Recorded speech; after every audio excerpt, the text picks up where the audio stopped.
Hello guys, मैं तुम सबके लिए लेके आ चुका हूँ ब्लीच का एपिसोड नंबर 131 से लेके 135 और ये भी काफी ज्यादा मजेदार होने वाला है, तो इसे पूरा जरूर देखना है। लेकिन गाइज उससे पहले 78% लोगों ने चैनल को सब्सक्राइब नहीं किया, तो उसको भी जरूर कर लेना। तो अब ज्यादा देरी ना करते हुए स्टार्ट करते हैं। Let's get started. एपिसोड की शुरुआत में हम लोग देखते हैं कि जो शोटो होता है वो यूरी की तरफ बढ़ रहा होता है और वो मना कर रही होती है पीछे से रिंकू को, लेकिन वो मानता नहीं है। लेकिन तभी अचानक से वहां पर कुछ आके गिरता है। हम लोगों को मिलता है ये होता है एक अराकन, जो कि काफी बड़ा होता है। अराकान की पूरी पावर पर नहीं पहुंचा हुआ, इसलिए इसे मॉक अराकान भी कहा जाता है। तो यहाँ पर हम देखने मिलता है कि यूई जो होती है वो अपने भाई को भागने के लिए कहती है, लेकिन वो मानता नहीं है, वो रोकने की कोशिश करता है। तभी हम लोगों को मिलता है कि वो नॉर्मल फॉर्म में आती है, तो मॉक अराकान को तभी गुस्सा आ जाता है और वो कहता है कि अब तेरी स्पिरिचुअल पावर मेरी हुई। और हम देखने मिलता है कि उस लड़की को ही वो एक होलो में बदल देता है।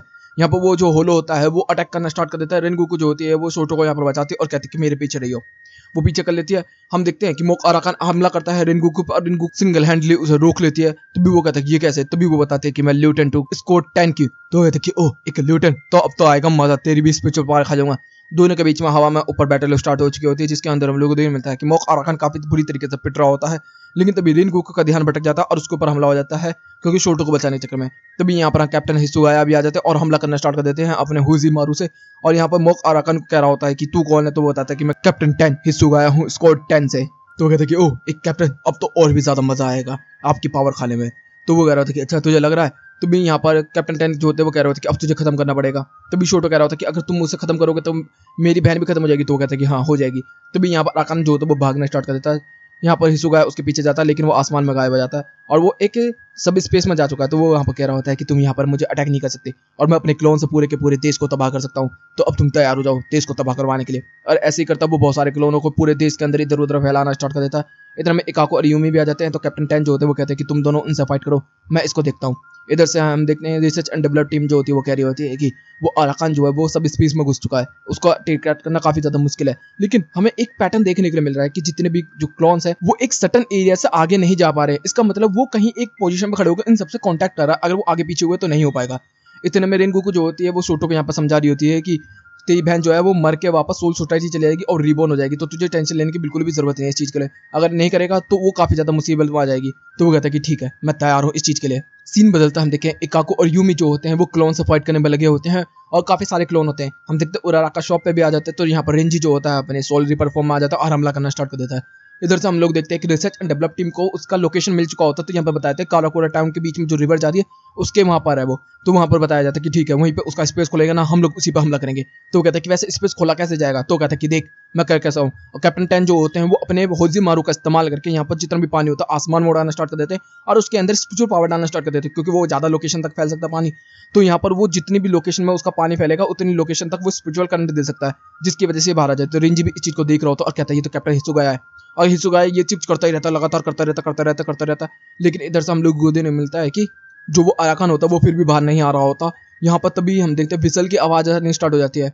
तभी इधर से सोटो कहता है कि मुझे पता है ये आवाज उधर से आ रही है लेफ्ट से। और जैसे वो लेफ्ट की तरफ करता है होजी मारू ड्रैगन मूव इस्तेमाल होता है और हम देखते हैं कि वो सब स्पेस टूट जाता है और मोक अराकान बाहर आ जाता है। आते ही वो अपनी बनकाई डेंसिटी का इस्तेमाल करना स्टार्ट कर देता है और वो कहता है कि मेरी बनकाई जो है वो स्पाडा लेवल की है, तो तू मेरे सामने नहीं टिक पाएगा कैप्टन 10। तो कहता है आजा देख ले।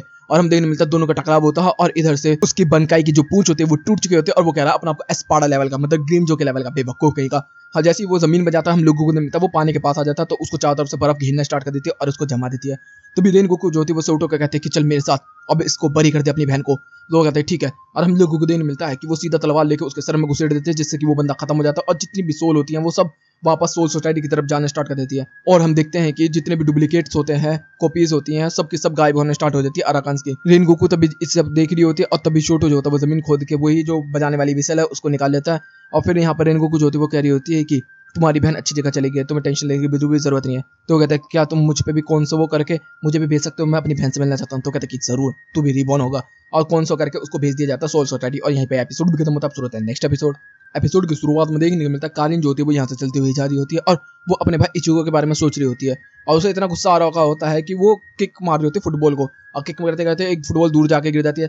तभी हम देखते हैं वो रोड की तरफ भाग के जा रही होती है। तभी यहाँ पर कैप्टन हिसुगाया जो होते हैं उस बॉल को ले लेते हैं और वो कह रहे होते हैं कि ओए लड़की तेरे को अकल नहीं है कि रोड पर इस तरीके से गेंदों को नहीं फेंका करते। तो कहते कि सॉरी। और जैसे वो किक मार के बॉल वापस देता है उसके तभी गायब हो जाता है। हम लोगों को मतलब कारिन जो होती है अपने दोस्तों के साथ एक फुटबॉल ग्राउंड पर आई होती है, लेकिन वहाँ पर पहले से ही जो मिड स्कूल के लेवल के बंदे होते हैं वो पहले से खेल रहे होते हैं। तो यहाँ पर कारिन जो होती है वो कह रही होती है कि अब हमारा टाइम है। तो वो कह रही थी कि कोई बच्चों का टाइम नहीं है, हम लोग खेल रहे हैं, हम लोग प्रैक्टिस कर रहे हैं। तो कहते हैं कि नहीं नहीं हम लोग करेंगे। तो इस तरीके से इन दोनों में लड़ाई होना स्टार्ट होती है ग्रुप में। शाम हो चुकी होती है और फिर ये लोग कह रहे होते हैं कि चल ठीक है अगले सैटरडे देखते हैं, जो जीतेगा वही खेला करेगा इस ग्राउंड पे। तो वो कहते हैं कि ठीक है। इधर से कारिन जो होती है एक्सेप्ट कर लेती है और इसमें अगर हार गए तो नाक से उनको स्पैगेटी खानी पड़ेगी, मतलब चाउमीन खानी पड़ेगी नाक से। तो हमारे लोग जो होते हैं वो कह रहे होते हैं कि अब हम लोग जीतेंगे कैसे, एक काम करते हैं ना, तू अपने भाई इचिगो को बुला ले। तो कहते कि मेरा भाई इचिगो जो है वो यहाँ पर नहीं है, वो कहीं गया हुआ है ट्रिप पर और उसको पता है कहाँ गया। तो भी वो कह रही होती है कि चलो आगे चलते हैं। जैसे वो आगे जाते हैं तो कैप्टन हिसुगा आया उसे दिख जाते हैं, तो वो वहाँ पर भाग के जाते हैं और वो कह रही होती है कि अरे तू तो वही लड़का है ना जो मुझे दोपहर में मिला था। तो वो कहता है कि हाँ बोल क्या हुआ। तो ये कि तू हमारे साथ फुटबॉल खेलेगा। तो वो कहता है कि नहीं मेरे पास अपना और भी काम है। सब लोग उसको बोल रहे होते हैं भाई उसके बाल देख रहे हैं, उसकी आदत देख रहे हैं, उसकी आंखें देख रही है, कितना खतरनाक लग रहा है वो। तभी हम देखते हैं कि सारे लड़के बुराई कर रहे होते हैं, तभी कारिन जो होती है उसकी तरफ शूट करती थी फुटबॉल का, लेकिन हम देखते हैं वो बाइसाइकिल की मार के यहाँ पर एक बंदे का मुंह सुझा देता है। जितने भी बंदे होते हैं सब उसी के गिर जाते हैं और कह रहे भाई तू इतना कूल कैसे, तेरे बाल इतने अच्छे कैसे, तू इतना और तू इतना खेलता कैसे है, तू हमारे साथ खेलेगा वो फलाना ठिकाना। लेकिन हिसुगा यहाँ से चला जाता है। तो उसका कहा जाता है अगले दिन हमारे साथ ट्रेनिंग में आ जाइए।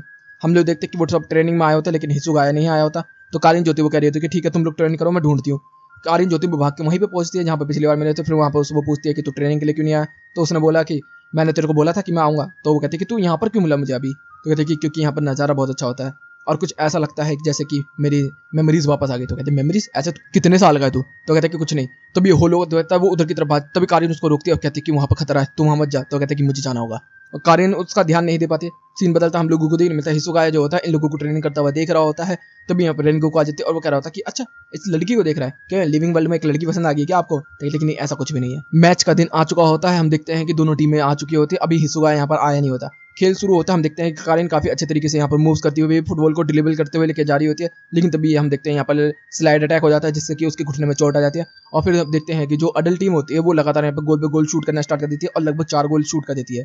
यहाँ पर कारिन को बोला जा रहा था तेरे घुटने में चोट लगी है तू मत खेल। तो भी वो अपने पैर को मारती है, कहती कि नहीं मेरे को नहीं लगी हुई। तो भी सारे के सारे लोग पीछे देखते हैं, कैप्टन हिसुगा यहाँ पर आते हैं और वो कह रहे होते हैं कि मैं यहाँ पर देखने आया हूँ तेरे खेल को। तो वो कहते हैं कि तू हमारे साथ खेलेगा। तो वो मना कर देता है। लेकिन यहाँ पर वो कारिन की चोट को देख के वो कहने लगता है कि चल ठीक है मैं खेलूंगा। अब यहाँ पर वो खेलना स्टार्ट कर देता है। हम देखते हैं कैप्टन हिसुगा काफी ज्यादा स्पीड में, सिंपल सी बात है वो कैप्टन लेवल पे। तो वो आते ही गोल शूट करना स्टार्ट कर देते हैं, 3 गोल शूट कर देते हैं यहाँ पर। फिर चौथा भी शूट हो जाता है। फिर यहाँ से वो ड्रिबल करते हुए और तेजी से आगे की तरफ निकाल रहे होते हैं, तभी कारिन को बोल देते हैं और कारिन को बोल देने के बाद कारिन शूट मारती है और हम देखते हैं कि हमारी टीम जो होती है वो जीत चुकी होती है। यहाँ पर हिसुगा जो होते हैं वो कह रहे होते हैं कि अच्छा हुआ ना तुम लोग जीत गए, चलो अब मेरा खेल खत्म हुआ यहाँ से। तभी हम देखते हैं उनको कुछ महसूस होता है और यहाँ पर पोर्टल खोल के एक होलो निकल आया जो कि ग्रैंड मैनोस लेवल का ही बंदा है। और यहाँ पर कालिन जो होती है वो कहते हैं कि मेरे दोस्त और उसके दोस्तों पर अटैक होता है। तभी वो फुटबॉल से किक मार के उस मॉन्स्टर को मारने की कोशिश करती है लेकिन कुछ भी नहीं हो पाता। तभी हम देखते हैं वो मॉन्स्टर जो होता है कालिन के ऊपर हमला करता है, लेकिन हिसुगा जो होता है अपने कैप्टन फॉर्म में आके यहाँ पर उस बंदे को चीड़ना स्टार्ट कर देता है, काटना स्टार्ट कर देता है। वो कीड़ों का इस्तेमाल करता है, तभी बीच में से चीड़ देता है और बर्फ बना के उसे चकनाचूर कर देता है। इधर से कारिन ये सारी चीजें देखती है और वो कहते हैं कि ये ड्रेस तो वैसी की वैसी है जैसे मेरे भाई पहनता है, तुम सच बताना तुम एक सोल रिपर हो ना। तो कहते हैं कि तुम्हें कैसे पता सोल रिपर, और तुम मुझे देख कैसे पा रही हो। तो कहती कि तुम सच बताओ मेरा भाई इचुगो कुरोसाकी कहाँ है। तो कहते हैं तू इचुगो की बहन है। तो कहते हैं कि हाँ। तो कहते हैं कि अच्छा मैं समझ में आया, तभी तू मुझे देख पा रही है। देखो मुझे पता नहीं है इचुगो कहाँ पर है, लेकिन वो जहाँ पर भी होगा वो ठीक होगा क्योंकि मुझे पता है वो इचुगो कुरोसाकी है। तुझे भी पता होगा इस चीज के बारे में। तो कहती है कि हाँ मुझे पता है। तभी यहाँ पर रेनगोकू भी आ जाते हैं और रेनगोकू कहती है कि इस लड़की को हम कैसे दिखाई दे रहे हैं। तो बताया जाता है कि इचुगो की बहन है। तो कहती है कि ओह तभी ये हमें दिख पा रही है। और फिर वो कह रहे होते कि वैसे ये तुझे कैप्टन बोल रही है और तू एक छोटा सा बच्चा है फिर भी। तो कहता है मैं बच्चा नहीं हूँ। और यहीं पे एपिसोड भी खत्म होता है। अब शुरू होता है नेक्स्ट एपिसोड की शुरुआत में हम लोगों को देखने मिलता है कि असुना की बहन जो होती है वो यहाँ पर होती है और उसके जो स्कूल के मेंबर होते हैं काराकोरा स्कूल के कोटे एकेडमी के बंदों ने उनकी धुलाई कर दी होती है अच्छे तरीके से कि वो मैच में ना खेल पाए। तो यहाँ पर जो असुना की बहन होती है उसको काफी ज्यादा गुस्सा आ रहा होता है इस चीज को लेकर और वो कह रहे होते हैं कि तुम अब कुछ नहीं कर सकते। तो यहाँ पर बोला जाता है कि हमारे अपर क्लास के सारे मेंबर्स जो हैं वो जख्मी है, हम लोग कुछ नहीं कर पाएंगे इस चीज के अंदर। तो वो कह रहे थे कि अच्छा ऐसी बात है तो लोअर क्लास के तो है ना। तो कहते हैं हाँ तो हम लोग उनके लिए फाइट करेंगे, मैं अपना बंदा लेकर आती हूँ। और हम लोगों को मिलता है वो इकाको को यहाँ पर लेकर आई होती है और इकाको को यहाँ पर ड्रेस पहना भी दिया होता है। यूमी भी यहाँ पर होता है और यहाँ पर असुना की बहन तो पागल हो ही रखी है उस चीज के लिए और उसका भाई कह रहा था कि ये सब करने की क्या जरूरत है, तभी उसको फटका पड़ता है। यहाँ पर बोला जा रहा होता है कि तुझे इन लोगों को ट्रेनिंग देनी होगी फाइट करने के लिए। तो कहते हैं कि अच्छा ऐसी बात है। इकाकू कहता है कि केवल मैन से यहाँ पर फाइट कर सकते हैं। तभी यूमी कहता है कि चलो मैं तो ठीक है मैं तो चला। और वो कहता है कि कितना अनमैनली है यहाँ पर, वो चला जाता है। हम देखते मिलता है कि उस असुना कह रहा होता है कि ये क्या चल रहा है यहाँ पर। तभी हम देखते हैं इनकी ट्रेनिंग करवाई जाती है और जिसके अंदर उनसे कार्ड खिंचवाई जा रही होती है, बनी हॉप्स करवाए जा रहे होते हैं सीढ़ियों पर उल्टा लटक के, यहाँ पर कैंडो स्टिक का इस्तेमाल करवाया जा रहा होता है और पेयर सिटिंग में बैठाया जा रहा होता है उन्हें, वो भी असली तलवार के साथ। यहाँ पर असुना कह रहा होता कि तू अपनी गरज के चक्कर में इन लोगों को मत मार दियो। तो कहते कि नहीं नहीं मेरा ये डार्लिंग तो इनको बचा के रहेगा और अच्छी तरीके से मर्द बनाएगा। तो कहते ठीक है। फिर इनकी ट्रेनिंग चालू हो जाती है जिसके अंदर जो इकाको होता है वो कहता है कि कौन आएगा मेरे सामने। तभी एक लोअर क्लास का बंदा जो होता है वो आता है, वो कहता है कि मैं लड़ूंगा और आता है। हम देखते हैं उसको चोट लगती है, फिर वो हारता है, फिर वो हारता है, लगातार ऐसे कई सारे मैच वो लगातार हारता चला जाता है। इधर से सीन बदलता हम देखते हैं इकाकू जो होता है वो अपने सर को धो रहा होता है। तभी असुना पूछता है तू ये सब क्यों कर रहा है? तो कहते हैं कि केवल मजे के लिए। असुना गिर जाता है, कहता है क्या मतलब? तो कहता है कि मैं ऐसे दिल लगी लोगों को मेरे को अच्छा लगता है कि जो अपने दिल से फाइट करना चाहते हैं। और फिर अगले दिन हम लोग गुदी ने मिलता है कि इकाकू ने इतना ज्यादा पीट दिया होता है, सब लोगों की पट्टी पट्टी बंधी चुकी होती है। यहाँ पर असुना की बहन कह रही होती कि हमें कहीं नए बंदे चाहिए होंगे। तो असुना कह रहा था कहाँ से लेकर आऊंगा मैं, अब तो हम लोग हार गए। तभी वो कह रही थी कि नहीं मेरा डार्लिंग तो कुछ ना कुछ तो करेगा। तभी इकाकू कह रहा था कि अगर मैं बाहर के बंदे बुला लूँ? तो कहते कि हाँ हाँ चलेगा, कोई बात नहीं, कोई दिक्कत नहीं है। तो कहता कि ठीक है मैं अपने दोस्तों को बुला लूंगा, लेकिन फिर भी हमें कुछ लोग की जरूरत पड़ेगी। तभी जो लोअर क्लास का होता है वो कहता है कि चलो मैं आऊंगा।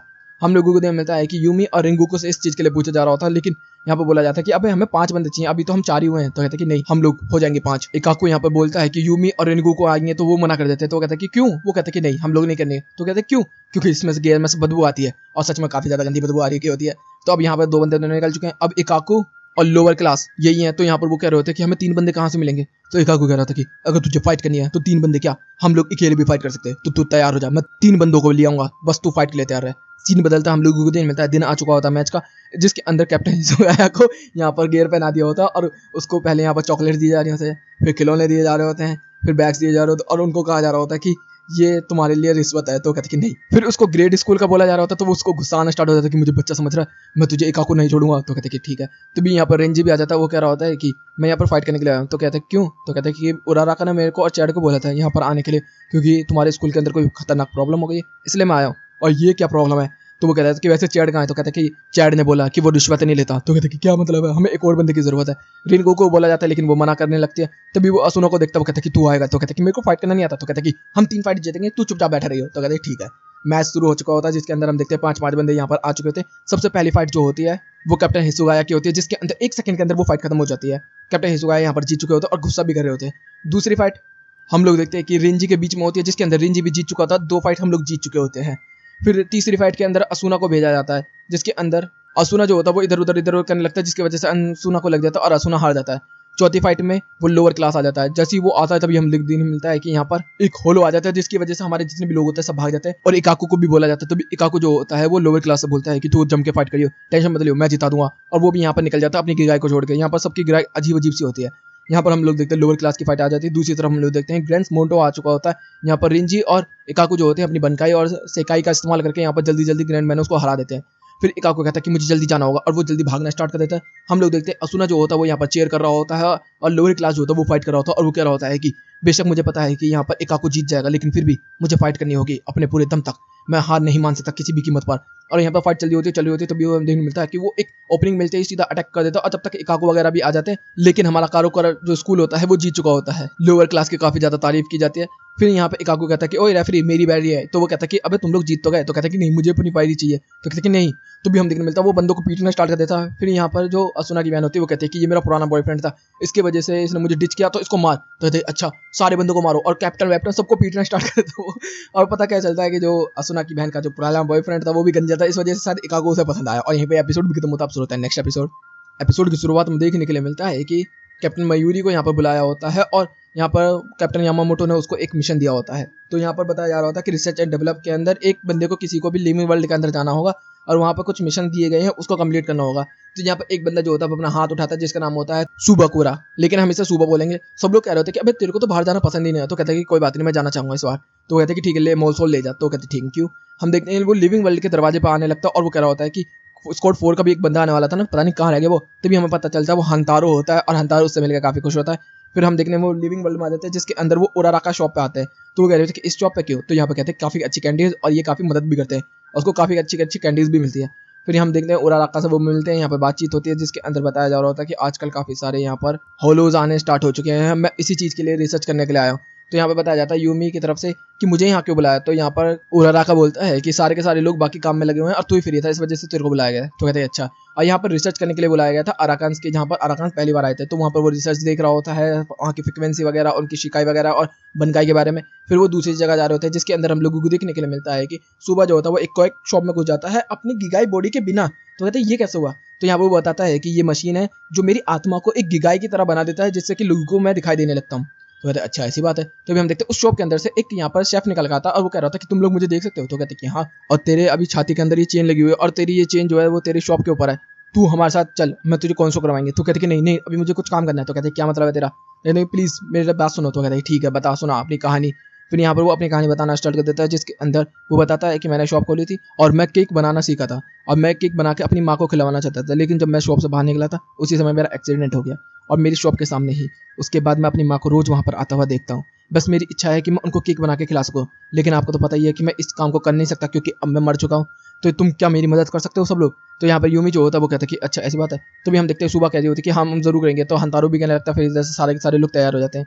हम लोग देखते हैं उराराका की नई शॉप के अंदर आ चुके होते हैं, जहाँ पर उन्होंने नई किचन बनाई होती है। यहाँ पर यूमी भी कहता है कि ये ड्रेस तो अच्छी लग रही है मेरे ऊपर।